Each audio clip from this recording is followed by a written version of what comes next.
My name is Lana Bachynski, and I'm a senior animator at Blizzard Entertainment working on Heroes of the Storm. GDC is one of my favorite events of the year, and this year is particularly exciting for me because although I've had the privilege of speaking 4 times previously, this is the first time I'm actually getting to talk about my work at Blizzard. For the last 4 years, I've been running the Animation Micro Talks, and this is my 2nd year running the Animation Bootcamp. So if you want to scope out some of those amazing speakers, you can check those out on the Vault as well. Anyway, here's a quick snapshot of me. I've been working at Blizzard Entertainment for just about 5 years, which in Blizzard time means I just received my sword.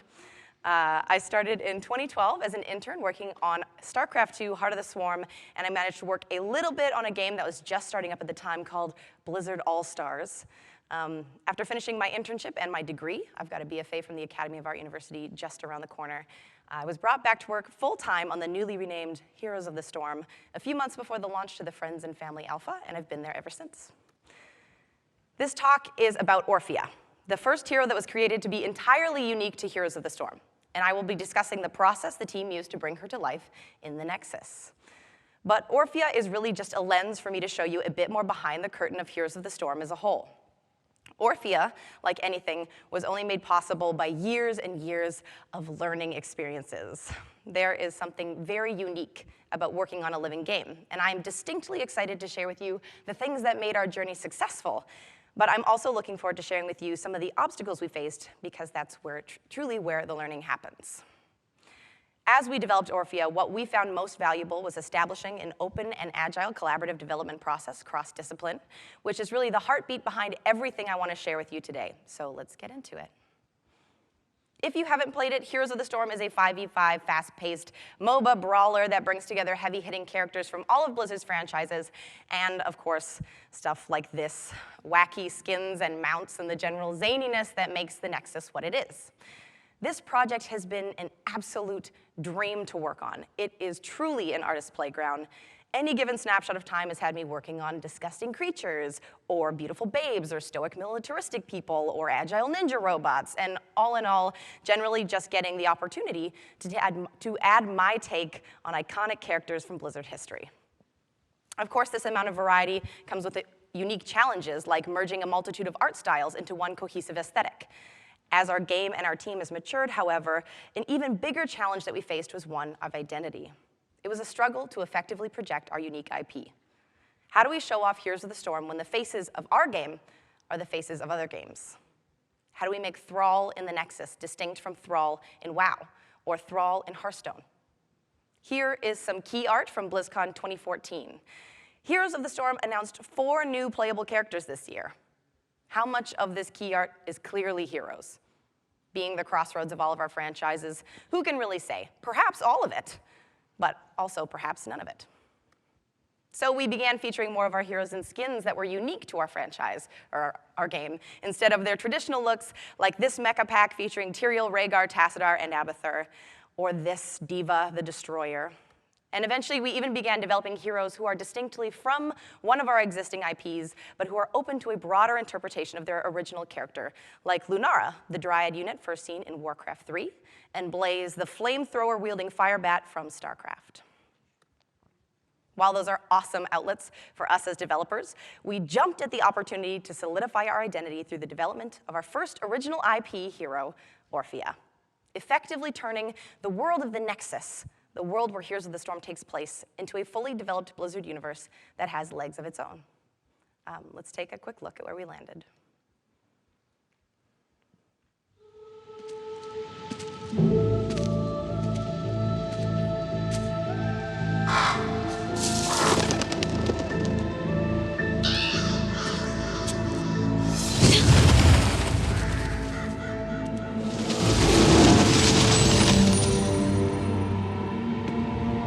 You have finally returned home. Home? You destroyed my home. Slaughtered innocents. Left peaceful realms in ruins. You broke your promise. I will not be questioned. Return to the tower at once. Fine.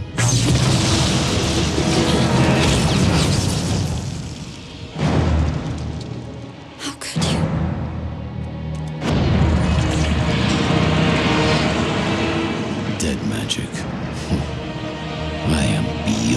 that power.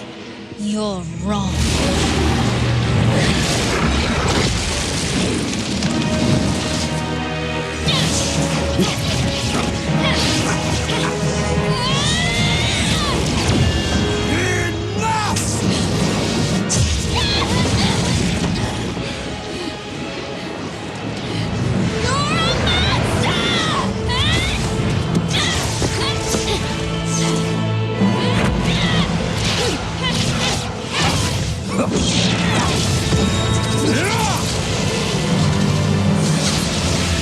Tell me why.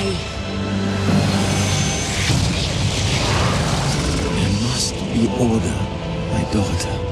Without it, everything will be lost. Then I will fight. I will never stop fighting you. For my family. For the realm. For the Nexus.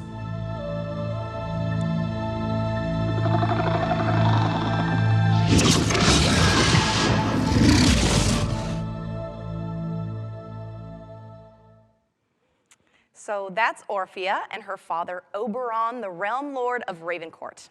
I won't be getting into the nitty-gritty of Orphea-specific lore in this talk, but if you are interested in learning more about her, you can check out her webpage for comics and videos and all the info you can possibly want here, or you can Google Orphea website and it'll just pop right up. Orphea being the first playable representation of our franchise, we felt a lot of pressure to get things right. Not only for the players, but because it was something we wanted so much for so long. We were live for 3 years at this point, and the weight of Blizzard's entire history aside, we had our own history to uphold. It was a pretty intimidating task, so we started out with some goals. First and foremost, we're pretty lucky in that at Blizzard, we always have a starting point with our core values. With the team that I work on, they are something that we fundamentally believe in. There are 8 of them, but for our purposes with Orphea, we most notably stuck by gameplay first. It doesn't matter how gorgeous the art is if the character sucks to play. Be it too boring, too challenging, unresponsive, underperformant, if we have missed this mark, we have failed our mission. Heroes should be undeniably fun, and it takes all disciplines to make this happen. Commit to quality. We knew that this was going to be something new that we were springing on our community, so the hero had to be above and beyond anything we'd created so far quality-wise. Create an epic entertainment experience. This goes back to Blizzard's overall mission statement, but this was going to be a big moment for us. There was going to be a lot of support to make this character's introduction appropriately fanfared, but her visual style and gameplay feel had to live up to that hype. Beyond Blizzard's guiding principles, we also started with some goals of our own. Unique silhouette. This game is using an isometric camera, so it's always very challenging for us to get a real feeling of depth. The quintessential Blizzard massive shoulder pad thing doesn't really enable us to be super diverse shape-wise. Take a look at these 3 characters. This is Thrall, Garrosh, and Rhaegar. From the front, they're 3, pretty clearly different orcs, but from game camera, they are definitely edging more into each other's visual territory than is ideal. But even more so than trying to stand apart from other characters within the game, we wanted Orphea to be undeniably heroes by bringing in shapes that aren't found in any other Blizzard franchise. We wanted to enable a comparatively limitless design space. Working on any character that has a lot of history means there's only so many ways that we're able to interpret the history into a playable kit. We really wanted to make sure that design had an empty sandbox to play in, so this sort of immediately took things like a broadsword or pistol off the table. And finally, we wanted Orphea to embody heroes. As I mentioned earlier, at the time we started this character, the game had been live for about 3 years. So it was really important that we were true to everything that got us to this point. Heroes of the Storm is a colliding of worlds, but the first 8 battlegrounds we released were entirely unique to us, so it was the first place we went looking for inspiration. Each different battleground or realm within the Nexus is rife with little tidbits of lore, from the booming voices of the godlike personalities that oversee each map to the minuscule citizens that populate each world. While we had a lot of big personalities to choose from, like Lady Nightshade or Blackheart, there was one realm that we were drawn to in particular, Ravencourt. In part due to our amazing concept artist Peter Lee's evocative key art, and undoubtedly due to the incredible voice work by Jim Peary. You dare come to Cursed Hollow? Amusing. Who doesn't want the opportunity to make a villain? A mirthless tone, dripping with condescension. We loved it. And even though we loved it, it became very clear very quickly that it wasn't right for what we wanted to accomplish. We started to consider the gameplay, and we realized that there would come a situation where I am playing as a realm lord in my own realm, listening to myself, command myself to gather tribute to give to me, so that I'm going to curse the enemy team on my behalf. It's a little weird. Plus, we would not be being true to the values we set out. Heroes of the Storm is ultimately about the joy found at the crossroads of camaraderie and teamwork, and having a villain dripping with jerkitude as our first face of the game didn't really sit right with that feeling. From there, however, it was a short step to wonder, like, well, maybe he's got some family, and then we can start to get the best of both worlds. Orphea was the perfect solution for us because she was a deliberate return to our roots as a game, while altogether manifesting as something entirely new, and we really couldn't wait to get started. Once we had a solid foundation to build upon, there were remarkably few iterations before we landed on a very close to final version of our daughter. We did actually cover our bases by exploring more basic weapon types, like a sword of some variety, but our goals became immediately validated because it didn't feel like a cool or unique or right enough moment to have Orphea's big visual pitch be, like a swordsman, but a child. And so we moved into exploring more unique weapon types. This was an early concept where we were leaning on the raven motif quite heavily, both in her visuals and in her kit, where the pitch was bladed feathers to be the weapon, which is kind of that cool juxtaposition, but there wasn't enough here that made her feel unique when compared to her father. We wanted to give her a look and feel that was definitely from Ravencourt, while being decidedly different than anything else we've experienced from there so far. This bladed whip concept was awesome, but ultimately a little gnarly. The kind of weapon was a little bit too visceral for the kind of character we wanted to develop with Orphea, and we weren't super hype on this kid shredding her enemies in such a direct and seriously brutal manner. So we moved into something a little bit more elegant. In this version of Orphea, we have brought back the feathers, but they're just there for fashion. And even though we made this whip more elegant, it sort of swung too far in the other direction. We wanted Orphea to feel light when compared with her father, but she is almost heavenly in this version. However, the dancer aspect of it was something that we all loved. We really gravitated toward these movement sketches, and they played heavily into the final design of her kit. We tossed around a couple more really, really loose concepts, but we kind of got lucky when we saw this. This version of Orphea is already pretty close to final. The inspiration behind the iteration was that of a monster in a closet. So first of all, we're definitely checking all the boxes we need here, where we have a super clear silhouette, we have a super unique silhouette. The miscellaneous goo monster as a weapon was definitely open to a vast pool of interpretation for the design team. But more than anything, we immediately gravitated to the incredible juxtaposition visible in just this one image. The youth and grace and poise of Orphea versus the untamed rage of the monster. Calm versus chaos. This was not only successfully unlocking any feathers that there possibly could have been on design, but was an incredible depiction of the contrast and the variety of the Nexus itself. So here's the final concept of Orphea. She's light and poised and elegant, and a little bit of that higher-than-thou attitude, that air of royalty and the essence of Ravencourt with no immediate reads as bird-like. Being that Ravencourt is a somewhat dark vibe, a gothic motif was pulled into her clothing style, as well as to the ornamental nature of the box she carries, something that we came to know of as the Relic. Oh, all these drawings, by the way, were done by the incredible Oscar Vega. This is the link to his ArtStation account if you want to see a bunch of these concepts and so much more in detail, so you don't have to deal with zooming in on those smartphone pictures I can see you taking right now. Setting ourselves up to do literally anything was awesome. But as soon as we got down to work on her kit, it was pretty clear that this nebulous power had to get focused down. Having the concept for the character reinforce limitless potential made it very challenging for the team to create something because we get so hung up on making the best thing. The weight of this being the big moment for the year, if not the most important thing that we've done for the game to date, had us running in circles. I don't want to say that we wasted time, because I don't consider any of the stuff we did as wasted so much as adamantly adhering to Blizzard's core value of learning and growing. But we definitely spun our wheels a little bit longer than we needed to while we were getting ramped up. I will say, as a quick aside, that this time of wheel spinning and exploration and group learning was remarkably important to the overall team health and morale, but I will get into that a little bit later when I'm talking about team structure. One of the most bittersweet parts about working on Orphea was that everything was kind of happening at the same time. The design was very heavily dependent on the concepts and the prototypes being created, and being an artist felt very, very powerful. However, we had multiple other teams working on additional lore development for the comics and the trailer who had to wait to see what we created before their work could even begin, and that with tight deadlines, that added a lot of pressure to our process. Starting from nothing isn't always liberating. It can feel very oppressive, where suddenly this amazing blob monster that can be anything is just a blob that can be anything. Eventually, it became clear that we had to build a foundation, add structure to this character, rules on how she's able to interact with the rest of the established world.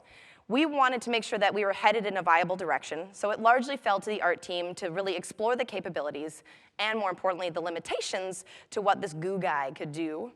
And it ended up being a very cool experience to have art be so influential to design. We started by asking some questions.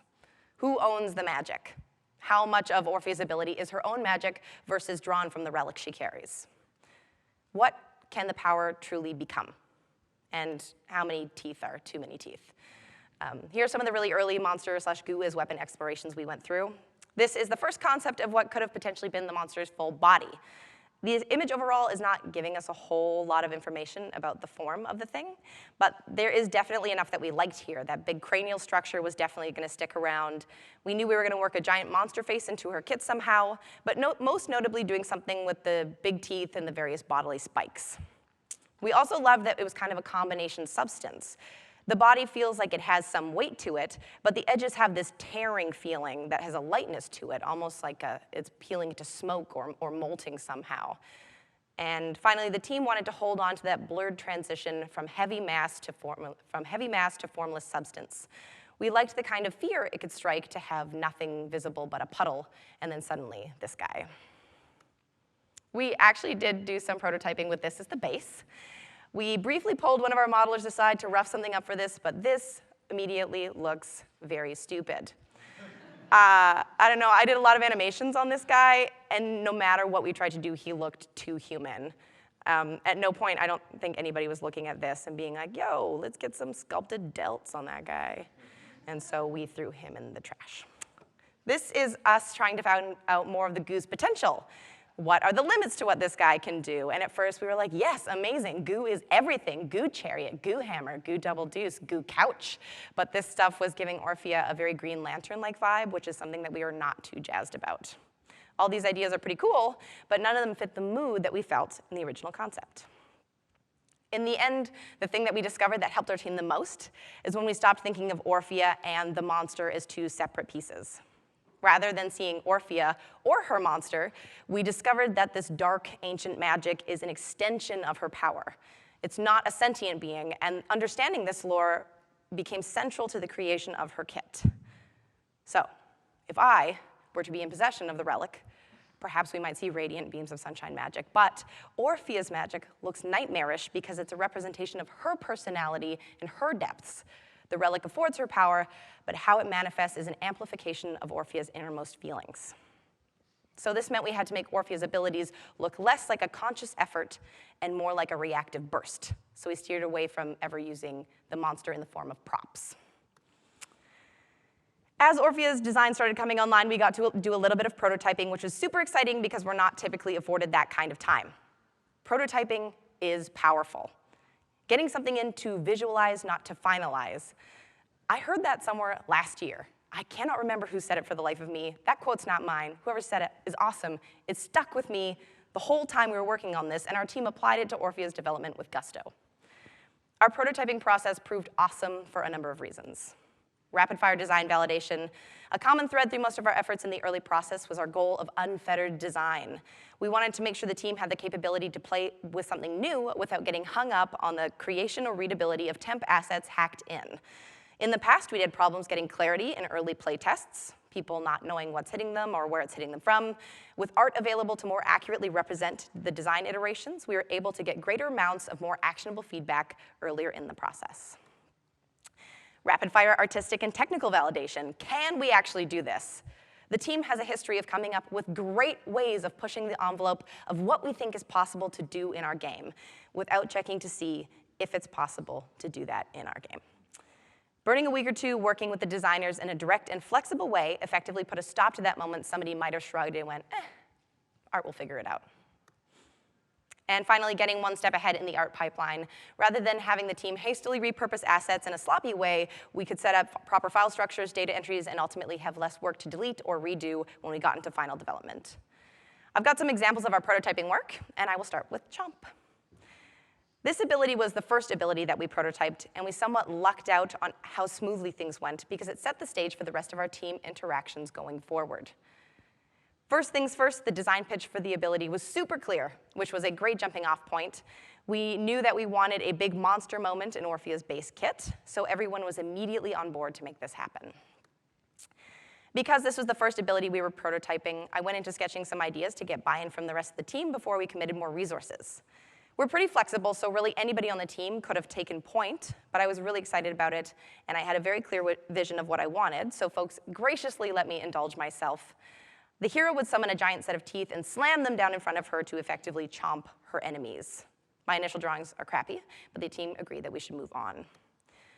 Working with our character artist, Vadim Baklachev, we developed our temp model for Chomp, or as I ended up calling them, the dentures, and I made a crappy rig for some prototype animations. This example is my proof of concept. It's 4 animations that I stitched together and partially keyed in the editor: the idle, cast, rebound, and return to idle. It was a super cheap prototype. I was able to tint the model on birth and impact to get that feeling of apparition and a hit frame. And I pulled the effects from one of our other heroes. That explosion is from Sylvanas, to make it sing, and it hit home for the team. Since this was the first time that we saw Orphea in motion, we agreed that this hit the right intensity. Orphea's power pose and the energy of the monster's impact driving her backward. We could even start to feel a bit of that relationship between the two of them, where Orphea's in enough control of the dark magic to have it do her bidding, but not so much in control that she has an understanding of her own empowered strength. This is our effects team's first pass at all of her early abilities to Orphify them. You can see Chomp is in that bottom corner there. This temp work read super well in a vacuum, but once we started playtesting, she actually felt very detached from all of her abilities. She is this spry, youthful character, and we have dark, heavy effects. People eventually started wondering, why aren't we just making a monster hero? What is the point of Orphea aside from just holding that box? Luckily, this is where everything happening at the same time really paid off. The amazing team who was working on putting together the trailer, they were doing some visual exploration of their own, riffing on our initial prototypes of the relic magic, and they gave us this. It is so badass and chaotic. It has a touch of heat, and our team was super inspired. It also spoke so much more to a connection that we felt was missing from our strictly purple vibe that we had going on before, and we started to consider all of Orphea's magic as a gradient. The dark relic magic would still be these deep violet tones, but now we have a beautiful contrast from that striking magenta heat at the core of everything. It's the power behind the power. This is our effects pass trying to replicate our favorite elements from the various monster concepts. This model is actually the one from her Eternal Feast heroic. I'll get to that in a second. We've got that magenta inside the maw now, as well as the inside of that entire tubular neck area, and the scrolling alpha channel working towards that tearing or peeling away that we saw earlier. So after all was said and done, this is where Chomp landed.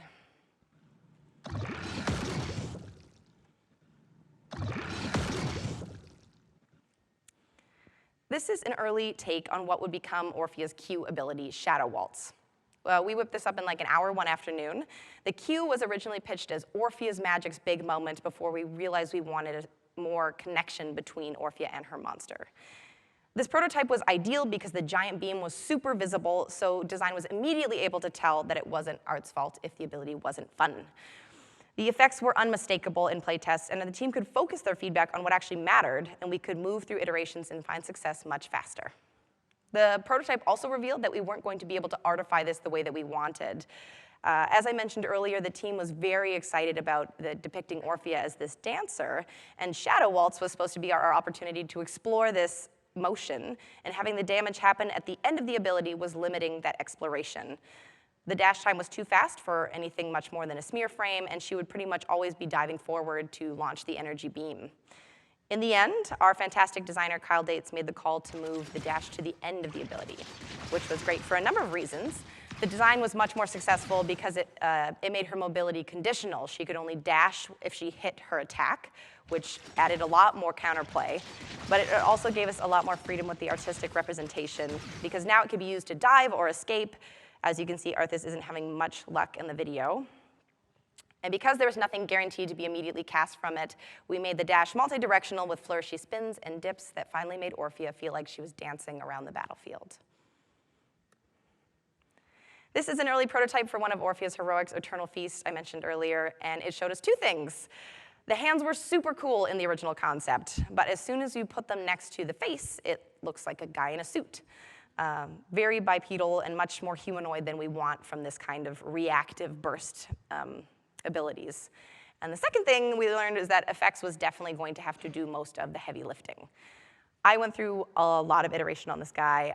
I animated it as hard as I possibly could, adding in shakes and jiggle, and made sure there's cascading motion through all of the bones.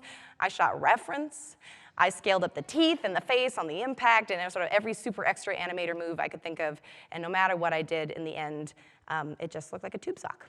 So we made sure to open up the effects schedule as much as possible.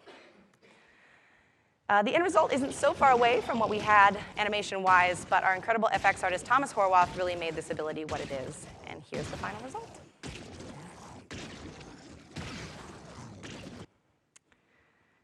This is the ability that the team probably fought with the most, Orphea's E ability, Crushing Dread. This prototype came in really late and was really the last nail in the coffin for any sort of grabby hands. The pitch behind this one was that it would actually be a roiling mass of claws and spikes, but having something so familiar to us as hands felt too tangible or normal, and there was something about it that pulled it away from like this badass guttural emotional reaction and into a lighter tone of creepy, like, I'll get you. So the effects, again, here were pulled from other heroes because we try not to take up as effects time if we don't have to. This illustration and instruction manual of scrawling tendrils and spikes felt much more in line with the level of abstract we were going for, and this is, again, the work of Vadim Baklachev. And with the final effects treatments, it looks like this.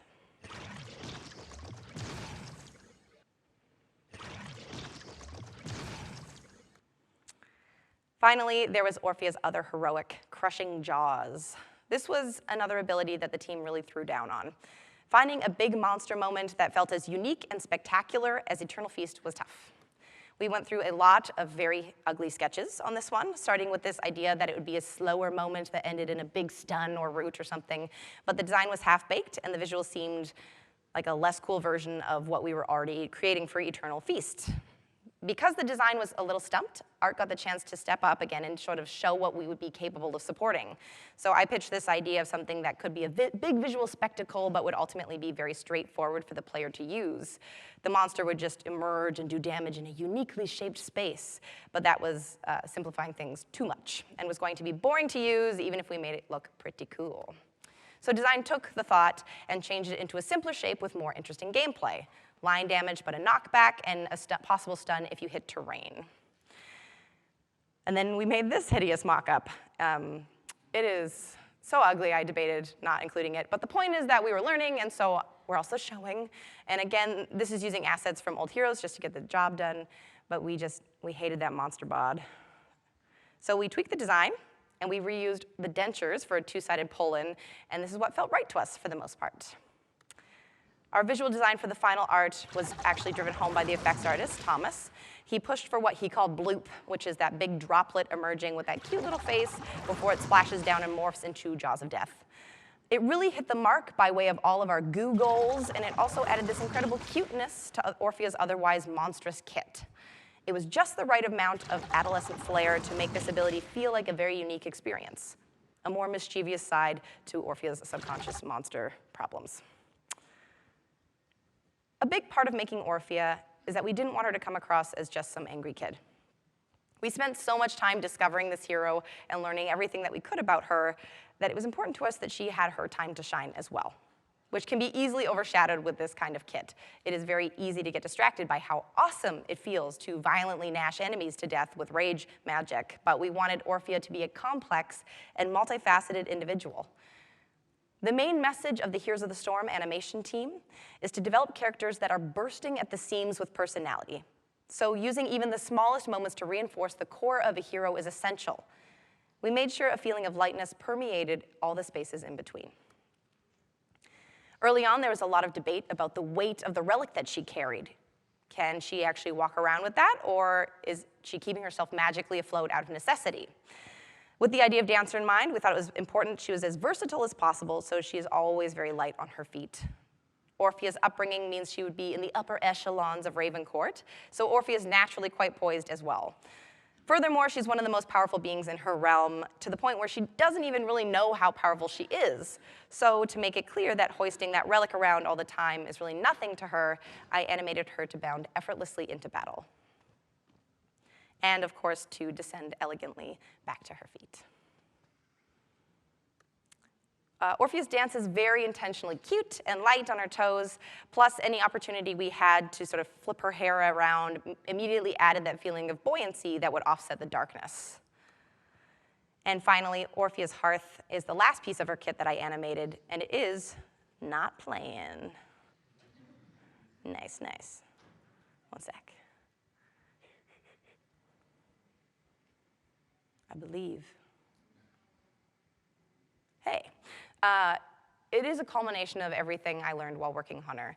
It has zippy, graceful movement. Orphea is acting in sync with that monster, but it's a quieter moment that we don't really get to see anywhere else. Her kit is brutally powerful, and we get the visceral look at angst and resentment, but this is Orphea looking inwards. It is a teenager coming face to face with the deepest, darkest parts of herself and seeing that pain and that anger and feeling a little afraid and a little trepidatious, but ultimately finding acceptance. And that's maybe getting a little deep for MOBA gameplay. But when you fit all these pieces together, or everything about Orphea is very clear that she's a true individual. Her fantasy, her shape language, her posing and effects, Orphea really carved her own space, which is really cool to see within the walls of Blizzard. And let's take a look at that, what that looks like.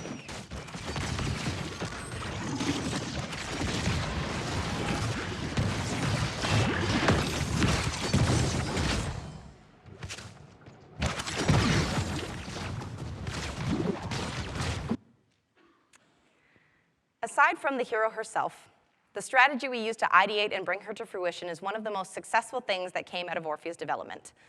This is also something that we've iterated on heavily over Hero's lifespan, so I'd like to take a retrospective look at this too. If there's one thing I've learned in the last 5 years, it's that morale is probably the most undervalued resource in game development. For the first 3 years I worked on Heroes of the Storm, our team structure was siloed to some degree. At first it was very split by discipline. Work was somewhat blindly tossed over a wall to the next department in the chain with very little discussion. Things would bounce down this line, and no one really had a full understanding of what was in flight aside from their own little piece of work. And that was fine, as long as everything went perfectly. However, the times an issue arose were much more of an ordeal than they should have been. If it came up that something had to be sent back, it was a kerfuffle of figuring out where to send it back to, who would be responsible for it, and how it would eventually fit back into the waterfall of a development style that we had going on. Everything got where it needed to go, of course, but there was a time delay on communications, and the way we problem solved was simply not an effective use of dev time or resources. Furthermore, because we weren't communicating efficiently, it ultimately resulted in not only a rift between disciplines, but a rift within disciplines. This started to impact not only the quality of work we were able to produce, but the quality of life of the folks making the work. When the team was separated like this, there's an inherent distrust that builds up in all the cracks. Each discipline always sort of figures another discipline's gonna get something wrong, and that starts carrying a lot of weight as an emotional burden on the daily. On a personal note, I know that for me as a young developer, walking into any bullpen that was not explicitly my department was dramatically out of my comfort zone. Don't get me wrong, nobody was ever openly hostile towards me. I love my team, my work, my day-to-day, but I always remember being kind of braced for a fight, like I might have to defend my work or my choices at any minute. And part of that is just the experience of being a young developer, but the reality is that the team just didn't know each other. We got so big so fast, and at some point there were many new faces with no real time to get to know them. So when the team worked in these bubbles, we didn't understand the other people. So we would see or hear or feel something that wasn't actually there. We would struggle against each other pointlessly and create issues simply because we were not talking enough. Our first stab at solving the communication problems was putting people in groups. Developers who would be working on the same asset together would now be in more consistent meetings, daily stand-ups, more routine check-ins, and all in all, there would be more cross-discipline transparency. Comparatively, excuse me, I hiccup. Comparatively, this structure was wildly successful. Art was brought into the design process much earlier, so we were able to catch more issues before they occurred. We also had a more direct line to support, giving insight into how art can bolster design ideas. Conversationally, design had more insight into the art process, so they were able to catch readability or gameplay breaking problems before the assets entered a polished phase, so we lost a lot less work. And when work did have problems, there were very clear points of contact for each discipline. And of course, more FaceTime with one another brought us all closer. It really started to feel like we were all on the same team. There were greater pools of ideas and inspiration, and it was easier to get buy-in on crazier ideas because we wanted the best for one another. Ideas that likely would have been turned down in the beginning started getting done, honestly, because we were happier. Raised morale had our teams pushing the boundaries of what was even possible to bring into the Nexus. Of course, this iteration was not without its own problems. Despite being brought in earlier, there was still not enough time for the team to prototype or ideate as a group. Even though art had more visibility on the earlier design process, we rarely had time to properly support or provide temp assets when needed. Certain disciplines, like engineering or UI, were very staggered from core development, so they couldn't properly support the team ambitions. And there's a floating element to it. Teams would only work together for one feature at a time before being dissolved and swapped from project to project. So right when you started to get a good feel for the people you were working with, they started getting pulled away onto other projects. This convene and then dissolve pattern led to very little long-term learning. There was never an explicit intent to learn about the process or its successes or its failures. It was not you are a group who's going to get better at doing a thing. It was you are a group, do a thing. Now you are a group, do a thing. We would have retrospectives and postmortems for features, because basically none of those people would work together on the next project, those points of improvement would be largely lost in time. So what made the Orphea team so different? We did not have any sort of explicit values that we were adhering to when we came together, but from my perspective, it really boiled down to figuring out what made us tick. Very corporate, but trust, iteration, communication, and commiseration. For our team, trust meant not just relying on people to get the job done or believing in the core value, every voice matters, but also fostering an environment where it's even possible to trust one another. We needed to be able to ask questions without the fear of being laughed at or retaliated against. Rather than the walls we'd previously worked behind, we needed to be empowered to learn about other disciplines or to educate our teammates about our areas of expertise. We had to feel comfortable with "I don't know" as an answer, and then working together towards a resolution. For example, early in Orphea's development, our designer was unsure about requesting temp assets. It was a process the larger Heroes team had not previously established, and so we didn't have a good idea about the cost or time commitment involved. So for a while, he continued to repurpose old assets because he didn't want to waste our time. In the past, artists have been upset about broad changes to sweeping changes to art assets, and our designer was afraid that the art team would be hurt or disappointed if our work were to be thrown away. However, we were now able to define the difference between the cost of sweeping changes to final models and the cost of prototype assets. Afterwards, our designer felt comfortable requesting temp art where needed, and we were, of course, delighted for more time to experiment with art. And our final product reflects this. Orphea is unlike anything else at Blizzard. Iteration for our team is twofold. At first, product iteration, and I discussed product iteration through prototyping earlier, but just like with product iteration, we found that iterating on our team was powerful. Failing together is growing together. This is where we spun our wheels. The many attempts and failures that the team endured throughout Orphea's development felt disheartening at times. However, even when the product felt like it wasn't necessarily progressing, we were establishing that common lexicon and discovering the best practices to work with one another. For example, early on, we were prototyping so much so fast that we were actually interrupting our design team. Design was trying to figure out, is this fun? And we're swapping out assets on a daily basis. And we thought we were being helpful, getting in art that looked progressively possibly more like what the final might look like, but it was really distracting them from their purpose. Because we'd established trust between our departments, design was able to tell us to back off. Together, we established this workflow. All of this led to incredible two-way street with ideas easily flowing in both directions, and iterating together meant that we leveled up as a team. Without all our failures, we never would have gotten here. Communication also had a few different reads for us. Keeping everyone in the loop about when I'll have X thing ready for the next person, of course, but even more so being honest about our capabilities, both with the team and with ourselves. When we're getting excited about different possibilities, it's very easy to say yes to someone and mean it while not being actually considerate of what we can do given the time or tech or available resources. And also communication on a personal level. Working as a new team for the first time is always a little wobbly.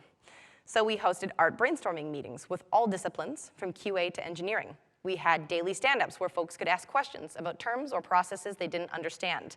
We had breaks for bonding, and we even established our own identity as a team and ended every meeting with a team cheer. All of this allowed us to quickly dispel that initial wobbliness by taking active steps towards establishing camaraderie. And finally, we got very comfortable whining about stuff together. As a part of Orphea's development, we scheduled retrospectives to discuss what went wrong and how to adapt to avoid repeating mistakes. However, rather than having a retro at the end of a project or even at the end of a milestone, we held them on a bi-weekly basis at minimum. Waiting until you hit the end of something means that specifics get forgotten, and any friction that is in development gets waved off because it's been so long, or worse, people get so pent up and end up dumping too much critical feedback that it can't properly be digested. Inviting frequent opportunities for anyone to vent or praise or assess in a comfortable setting allowed for the most timid voices to be heard. Even when communication and trust are a priority, not everyone feels comfortable stepping up and giving feedback of their own volition. Hosting these kinds of lookbacks more frequently made sure nothing slipped through the cracks. The team was able to build that trust and effectively iterate on both our team and our product. So, Orphea is great. She looks great, she plays great, she has top-notch animations. I literally haven't played another hero since her release in November, but most importantly, we learned a ton making her. She is a true individual for Heroes and for Blizzard. The team carved out a new and unique development process that, in my experience at Blizzard, is both strikingly positive and remarkably effective. And I'm delighted to have had the opportunity to share this with you today. Thank you so much.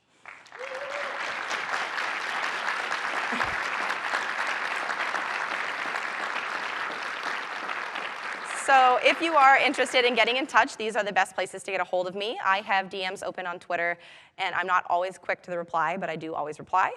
Earlier, I mentioned some of the other talks I've participated in, and you can check those out for free on the Vault.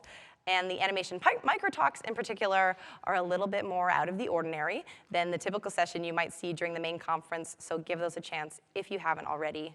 Tea Time Animation is an organization I run for students, so feel free to hit me up about that for more information. And finally, on Tuesday, yesterday, I was also a part of the 3rd Annual Animation Exchange on Twitch, which I highly recommend.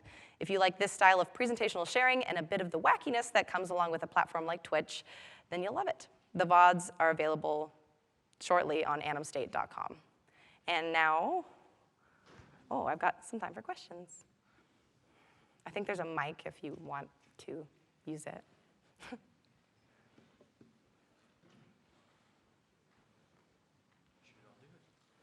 Howdy. Okay, so you mentioned tech limitations. When y'all are going over or concepting out certain like actions or animations that could go into these characters, do you have like rigging limitations and like tech limitations in mind, or do you just imagine up whatever is possible and then you kind of narrow down like what your tech animation or rigging team can do? I think the goal is always pie in the sky, like always go broad and then focus down based upon what you have the ability of doing.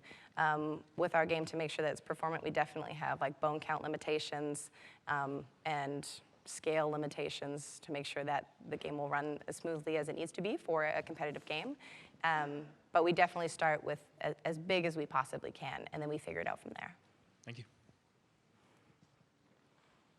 You talked a little bit about the genesis of the character and creating a new character for Heroes of the Storm. Could you just talk a little bit about any considerations you had to making the character a kid?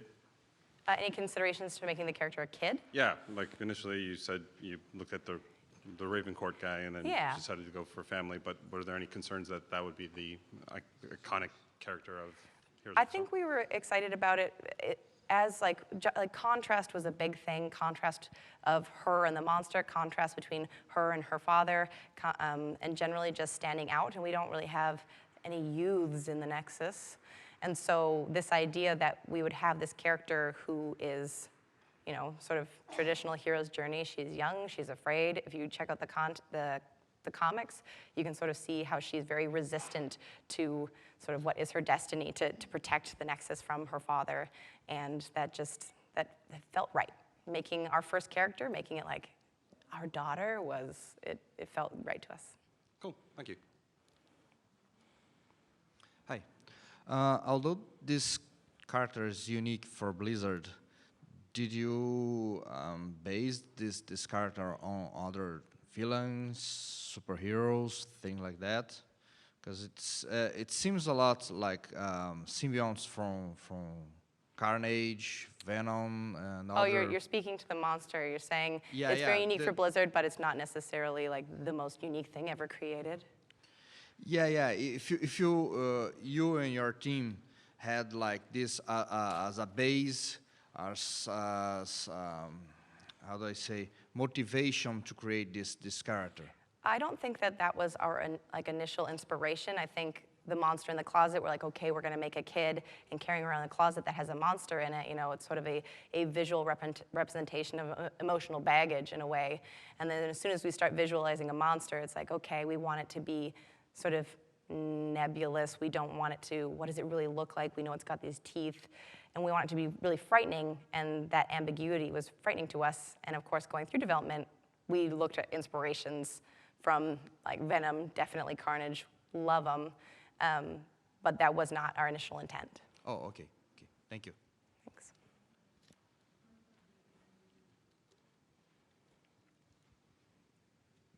Hello. I have a question about like when you're working with design, like how much time is given for like, let's say you block out idea for an ability and they mess with it for a given period, but like when you're trying to figure out the production length of like when you're going to go back and finalize the animation or change it, like how much time does gameplay normally have for messing around before they say, oh, this is working? That's a good question. I don't actually know how long design typically spends like in weeks. I know that front to back, our typical timeline is I think around 9 months for the whole character from paper design to final implementation. And so design is a massive chunk of that. And when we do prototype animations or blockout animations, we'll spend like a day or two and sort of sit with design and go, give me anything that you might do. And we write it down, and then I sort of make crappy animations that they can sort of throw in and play with, but then they're looking at the assets. And then they kind of have as long as they need, but I don't know how much of that 9 months is they're actually working, because I'm mostly. And like, do you guys like block out all abilities at once, or you like when you're with all these abilities you're looking at, did you take one to like final and then work on the next one, or is it like block them all out at once? And then... I think it changes per hero. We definitely start with like an initial paper design of an entire kit. So QWE, R1, and R2, making sure that we sort of see the goals. Like we wanted her to have a little bit of self-sustain so she could stay in battles but be squishy and mobile, but not too mobile because that's very annoying. And like we had goals and design goals that we really need to stick to, and making a first pass at that kit and then implementing that, seeing what's fun, and from there, maybe it's all fun and it kind of all trickles up together. But in our case, the Q took a while to figure out, but W was like, as soon as we saw Chomp, that's like barely different than it was in the paper design. So that was like immediately final, whereas the E took a long time, Q took a long time, and we just sort of did that. Yeah, and paper design, is this like your that's like your terminology for like Oh, like a this? document of somebody being like, Okay. the queue Okay. will do this. Okay. Cool. All right. Thank you. Thank you. Hey, I think Orphea is probably one of the best designed heroes, if not the best designed hero in Heroes of the Storm. She's beautiful, she plays well. Thanks. And it's nice to hear you guys, or you, talking about how you achieved all your design goals. So thank you for that, and thank you for the presentation. Oh. My question is, what's in the box? Oh my gosh. All of Orphea's emotional baggage. Okay. Just like all of us. Yeah, great, thank you. We didn't say that 100 million times to each other during development or anything. Hey again, great talk as usual. Thank you. So when working on a character for a game like this, how is the animation work broken up between the team of animators? I did all of the animation work for Orphea. Okay, I wasn't sure if it was like broken up between a team or a single animator. We have had, certain heroes have had multiple animators on them, and they'll typically be an animator who is like the vision holder for the animation, and depending on where the schedule sits, they'll get 1, maybe 2 support animators, and they sort of get to say, well, this is the stuff I want to do, and they sort of carve their little stake, and then they'll give their support animators, oh, you're going to do all of our ride animations, you're going to do the store animations, and they work together to create the vision with one of the animators being the main vision holder. But in the case of Orphea and many of our heroes, it's just one animator. Okay, cool, thank you. You're welcome. Hello. Hi. Hi. Quick question. So I think, as somebody said, that Orphea set like a new bar for animation quality, but also VFX quality. Like your VFX, like it sets apart from like a lot of the other heroes as far as like there's like big VFX and really flashy VFX, which is great. I'm just wondering, as like part of the development team, when you have other heroes that might not be as like gigantic as, on the VFX side of things, like as far as future-proofing that, like did you guys have conversations around like, hey, we've set a new bar about like what characters are supposed to be able to do VFX-wise, or? I don't know if we were really thinking about, like, we're not going to make Orphea too cool, because then we have to make everybody too cool. Yeah, yeah.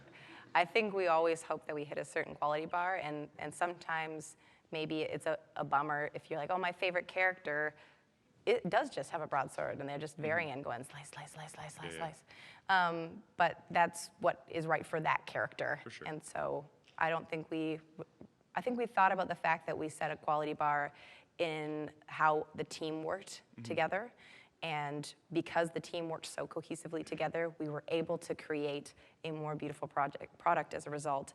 Definitely. And I think that we will not lose that team cohesiveness, and sure. hopefully that beauty that came out as a result will carry forward into the foreseeable future. Excellent. Thank you.